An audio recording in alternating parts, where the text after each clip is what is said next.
Hello everyone, welcome to my channel. आज मैं paper का एनालिसिस कर रही थी कि जो पीछे का पेपर आया है उसमें से हमें टारगेट सेट करना है कि कौन सा टॉपिक पढ़ें हम और कौन सा टॉपिक, मतलब हर रोज़ का टारगेट रहता है कि ये टॉपिक कंप्लीट करना है आज। तो उसमें से मैं टारगेट था मेरा कि मैं ऑप्टिक्स को देखूं, यानी प्रकाशिकी जो इंटरमीडिएट में हमें पढ़ाया जाता है। प्रकाश वाला चैप्टर पूरा ही कंप्लीट देखना है, प्लस रे ऑप्टिक्स भी उसका एक पार्ट है तो वो भी देखना है, उसमें से किस तरीके से क्वेश्चंस बन रहे हैं। मेरे पास नीट की बुक है, इंटरमीडिएट की बुक है, प्लस बीएससी की ऑप्टिक्स की बुक्स है। तो मैं उसमें से देखूंगी और उसमें से कितने क्वेश्चंस कहाँ से बन रहे हैं वो पूरा सारा टॉपिक को रिवाइज कर लेंगे। प्लस मैंने नोट्स भी बनाए हुए हैं इन टॉपिक्स के कि कितने कहाँ से कैसे क्वेश्चंस आ रहे हैं, कॉम्पिटेटिव एग्ज़ाम में किस तरीके के क्वेश्चंस पूछे गए हैं, क्योंकि पूरा ही डीपली ही पढ़ना पड़ेगा इसको। कोई ऑप्शन नहीं है। अगर नंबर लाना है, हमें चाहिए कि एक सीट ज़रूर निकल जाए, तो उसके लिए स्पीड होना बहुत ज़रूरी है। सिलेबस तो सारा हो जाता है बट जो स्पीड है ना वो हमारी तभी बन पाएगी जब हम उसको डीपली पढ़ेंगे, उसके क्वेश्चंस निकालेंगे और अच्छे से रिवाइज करते रहेंगे एंड तक। तो मैं ऑप्टिक्स में देख रही थी कि क्या क्वेश्चंस बन रहा है, तो चलिए देखते हैं कि कौन कौन से टॉपिक हमें पढ़ने हैं ऑप्टिक्स में। प्रकाशिकी ये टॉपिक है, इसके दो पार्ट हो जाते हैं। एक तो हो जाता है हमारा रे ऑप्टिक्स, दूसरा हो जाता है wave optics.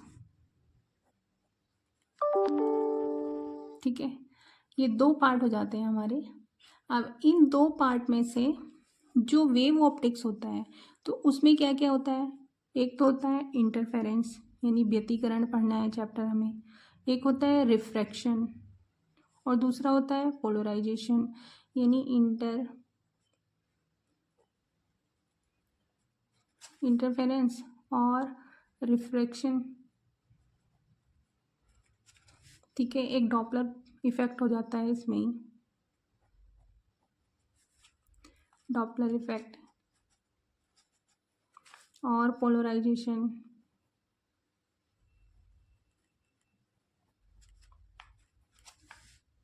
Polarisation of light आता है ना, ये पार्ट हो जाते हैं। यानी ये इंटरफेरेंस व्यतिकरण और रिफ्रैक्शन विवर्तन इसी में पढ़ना है, और हमें डॉपलर इफेक्ट इसमें पढ़ना है और पोलराइजेशन इसमें ही। और दूसरा आता है हमारा जो रे ऑप्टिक्स वाला पार्ट है। तो रे ऑप्टिक्स में क्या क्या पढ़ना है। एक तो मिरर, मिरर से रिलेटेड जो भी जितने भी टाइप के क्वेश्चंस आते हैं। दूसरा होता है लेंस। तीसरा है हमारा प्रिज्म। ठीक है, ये तीन टॉपिक और इन्हीं तीन टॉपिक में रिफ्लेक्शन यानी परावर्तन और अपवर्तन मिरर से कैसे हो रहा है, लेंस से कैसे हो रहा है, कंबाइंड लेंस अगर हैं तो उसमें कैसे हो रहा है, कैसे वो प्रतिबिंब बनाते हैं, ये पूरे टॉपिक को हमें इसमें कवर करना है। ये रे ऑप्टिक्स का मतलब ये पूरा ही ऑप्टिक्स का पार्ट है जो हमें रिवाइज करना है। और इसमें से ऑप्टिक्स में कम से कम भी तो 10 क्वेश्चन तो हमें मिलेंगे ही मिलेंगे, और ज़्यादा भी मिल सकते हैं। 10 क्वेश्चंस तो आई थिंक इन पूरे टॉपिक्स में से आएंगे, जो हमारा ऑप्टिक्स वाला पार्ट होता है इसमें से मिलने ही मिलने हैं इतने इतने तो 10।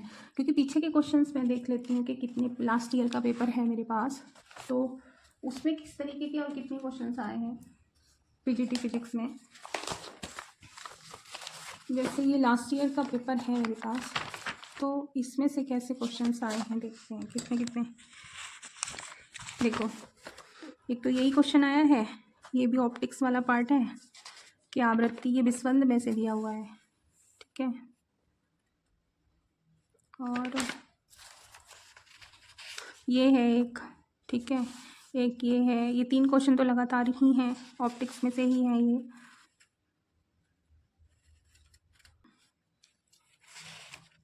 और एक ये क्वेश्चन आया है,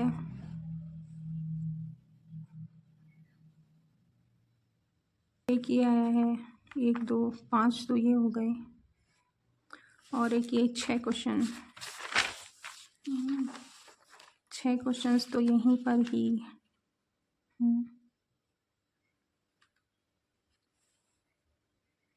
ये भी है, ये भी हमारा पोलराइजेशन में से है। 7 क्वेश्चंस।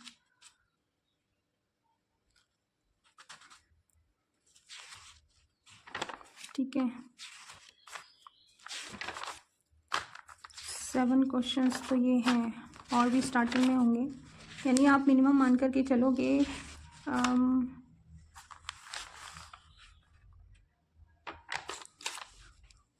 मिनिमम मान करके चलो कि 10 क्वेश्चन तो इसमें से मिलने ही हैं। तो हम पहले इसी को, एक ये भी रे ऑप्टिक्स में से ही आया है क्वेश्चन, और एक देखो ये भी आया है।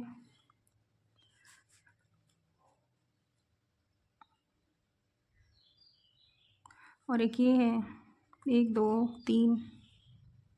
3 ये आ गया, यानी 11, यानी लगभग हमारी 12-13 क्वेश्चन अगर देखे जाएं तो पूरा ऑप्टिक्स से आए हैं ना। तो सबसे पहले ऑप्टिक्स को ही मैं टारगेट बनाती हूँ कि ऑप्टिक्स को पूरे अच्छे से रिवाइज कर लूँ, जिससे जो पहले की गलती हुई होगी उसको दूर किया जा सके। ओके, तो पहले हम पूरा ऑप्टिक्स को ही पढ़ते हैं कि किस तरीके से क्वेश्चन पूछे गए हैं और कैसे उनका आंसर देना है। तो टॉपिक को तैयार करने के लिए मेरे पास ये कॉम्पिटिटिव एग्ज़ाम की बुक है, नीट के लिए ली है।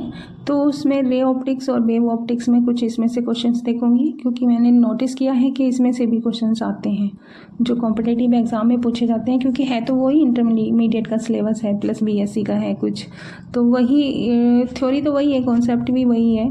तो सारा इसमें से मैं एक बार रीडिंग कर लूँगी और क्वेश्चंस भी देखूँगी इसी में से, जिससे मेरा फ्लो ना टूटे और जल्दी जल्दी से क्वेश्चंस हो पाएँ। क्योंकि लास्ट ईयर का जो पेपर था बहुत ही अच्छा आया था, मतलब इतना अच्छा पेपर आया था, दे करके भी मज़ा आ रहा था। और लेकिन वही है कि स्पीड बहुत ज़रूरी है। आपकी स्पीड नहीं होगी, क्वेश्चन सोल्व नहीं होंगे और फिर छूट जाता है।